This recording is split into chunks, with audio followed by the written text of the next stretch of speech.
guys, and welcome to my first solo review in like a year, wherein I'm going to talk about a 5-star read that is one of my most highly anticipated releases of this year. I got to read an arc of it.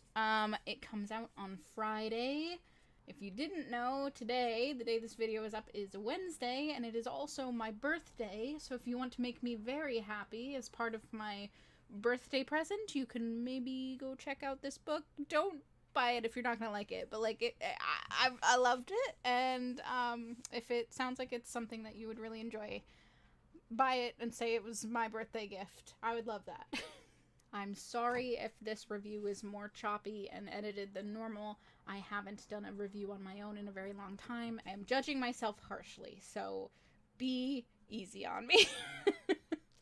Because this channel is now officially a romance channel, I'm going to be talking about Inextricably Tied by Aveda Weiss. Now, if you recognize that name, you may have seen the video that Gretchen and I did on Aveda Weiss's first full-length novel, Yours Insatiably, which I gave 5 stars. You can go watch that. Gretchen was not as much a fan of it as I was, but I also feel like I gave myself no room. I tweeted about this once I had finished the book itself, where I said I gave this one 5 stars, but Inextricably Tied is better.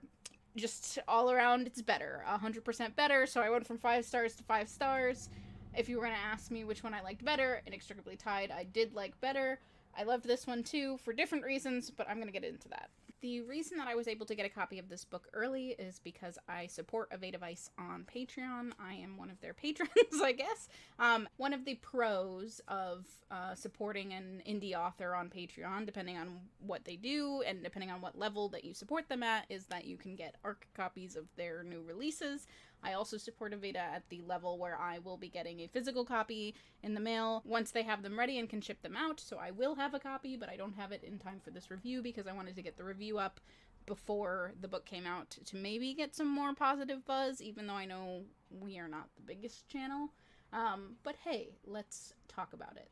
Inextricably Tied, like Insatiably Yours, is a follow-up to a novella-length story. This one is a follow-up to Skin. I believe the physical editions will have both Inextricably Tied and Skin bound together in the same way that Feed and Insatiably Yours were bound together, but if you want to read the ebook editions, you have to have both of those separately. I recommend reading Skin first with this one, which is the opposite of the way that Gretchen recommended reading Insatiably Yours, but I do feel like you get a better idea of who these characters are and where they're starting from when you get to Inextricably Tied if you read Skin first. Obviously, you don't need to. It isn't necessary, but I do recommend it. It gives you a little bit more information about the characters and where they're coming from in this first scene. Both Skin and Inextricably Tied follow a banshee named Harbinger who has a very particular banshee power. All of the banshees have a different power, but her power is that anything that she touches, she gets information from. So if it is a physical object that she touches, she gets to learn about the past that object has, the other people who have touched it, the things that happen around that object. She can kind of see in an image. The people that she touches, though, she gets their present, and that is their emotions are tied to her forever until one of them dies. And then she no longer has that tether to them, but once she touches a person, it is permanent. She will always be able to feel them. The events of Skin follow her accidentally touching her bodyguard, Jasper Flint, and sort of the relationship that comes out of them suddenly having this connection. And then Inextricably Tied follows them shortly after the events of that novella, where they get called in by a government organization who is trying to capture a serial killer. Unbeknownst to them, the agency has been able to successfully extract a creature that they had never interacted with before, called a night terror. They have Harbinger touch a part of this night terror, and that links her to him as well. It is not quite the same link that she has with somebody like Flint, but there is definitely a link there. So the partners decide, now that there is this permanent link that they have been forced to create, that they are going to take the night terror with them and do a better job than the government agency is doing in finding the truth of what happened to the girls that the serial killer has. The serial killer is in custody. They just need proof in order to actually put him away. So they're trying to solve that. They are bringing along this night terror with them. And now the story of this is the three of them both trying to get resolution for the family of the girls and find out what actually happened to them and to fall in love with each other. You know, it's a romance book. Now, if you have seen any of our recent videos where we talk about romance stuff, I told you that most of the romance books that I have read in the past were paranormal romance or urban fantasy with strong romance elements. So I am very much tied to a supernatural romance. I don't read contemporary romance as often, and this is technically monster romance, but for me it felt like so closely tied to the books that I really loved in the genre, partially because it has that mystery element like something like Laurell K. Hamilton's books are going to have, but also having that strong romantic element that, you know, something like Cresley Cole or maybe J.R. Ward, like these other big names in the paranormal romance genre have. I'm going to say that one thing that Aveda Vice has over all of those series, well, maybe except for Laurell K. Hamilton, is that these books are queer, these characters are queer. Obviously this one is poly, this is a trio, a love triangle. And one of my biggest complaints in all of the romance books that I read up until this point was how heteronormative they are. So I was able to, in this, get the joy that I have from this genre without having to feel the, like, kind of yuckiness of, oh, it's just another hetero fated lovers type thing. Not that these guys are fated mates, they definitely aren't. They are working through the relationship and defining it as they go along.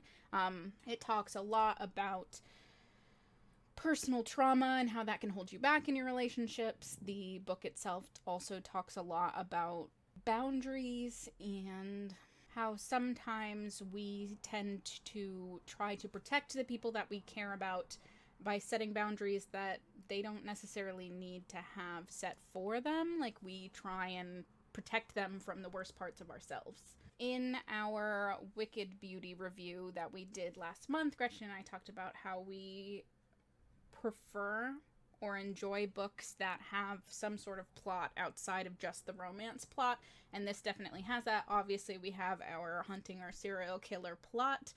We also get to see bits and pieces of Harbinger and Flint's backstories, which I loved. Way more of Harbinger's than Flint's. Flint's is like a fleeting sort of moment of this one thing that happened to him, but we get to like see where Harbinger grew up and some of her close friends growing up, and seeing more of the world and more of how the magic in this world works was really intriguing for me. One of my biggest complaints with Yours Insatiably was that some of the character building moments in that happened off page when we were in another POV, and I feel like that is not here at all. Every single time a character moves forward in their own emotional journey, we are there with them while they are doing that, whether it is talking with another character, working on it themselves, talking with the partner, whatever is happening there, they happen on page, and I never had that feeling of like, God, I wish like we had seen this. This was one of those books that I didn't want to put down. I did have to put it down because I finally got access to it in the evening, and I had to open the next day, so I ended up having to put it down to go to bed, and I spent my whole work shift just wanting to go back to it and finish it.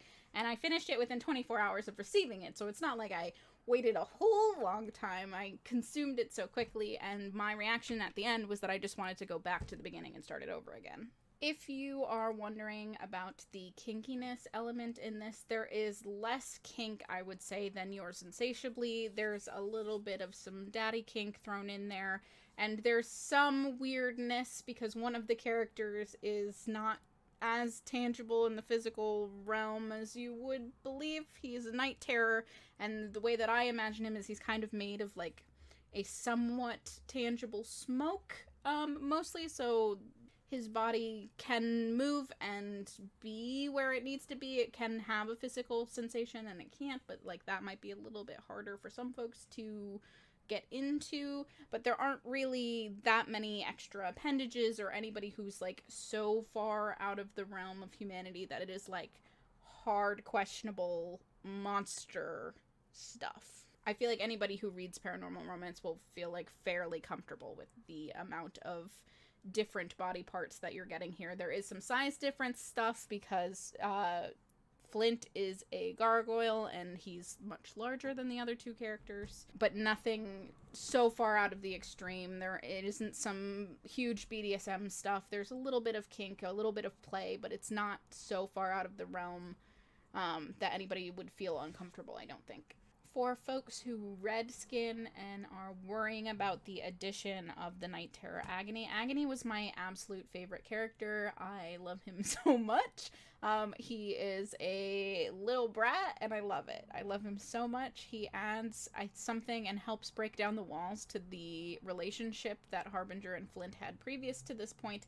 I love them both as well, but I absolutely fell head over heels in love with Agony in this one, and I think that you will too, which is saying something because he's a little bit of an antagonist at the beginning of this, but more so just everybody views me as a monster, and so I might as well be one. They're treating me as one, and he opens up more as the course of the story goes on, obviously. And yeah, I love him. If you want to see another of Aveda's Night Terror type creatures, I recommend reading their novella Fear and Other Love Languages, which also has a Night Terror in there, although a different one.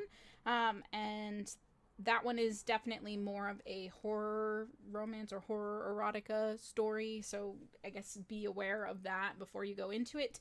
But I just find it such an interesting creature, and it's not something that I've seen before. If you want to support an indie author who is up and coming, if you enjoy monster or paranormal romance, if you enjoy urban fantasy even and would like to see something like that, there's themes of religious trauma, there's themes of like what it is to be a protector type character or protector type person, and like the ways that affects your psyche when you constantly put yourself in that role of I am in charge of keeping this person safe. There's discussions of systemic violence and systemic prejudice. All of these things are wrapped up into this romance novel that I absolutely loved. And again, if you want to try it, I highly recommend it. I believe it's going to be in Kindle Unlimited at some point. I don't know if it is immediately going into Kindle Unlimited or if Aveda is planning to have it be purchase only for a little while, which makes sense. But I would add it to your TBR if you are at all interested. Again, even if it's just as a birthday present to me, I would love for you to support this author and this book that I really loved. That's all I have for you today. Gretchen and I will see you on Friday to talk about Heartstopper by Alice Oseman, which was a LGBTQIA graphic novel, if you didn't know, and we are going to be reviewing the first volume of that.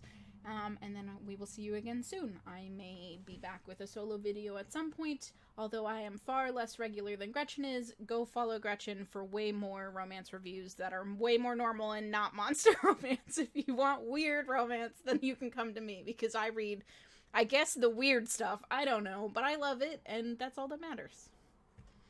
Bye.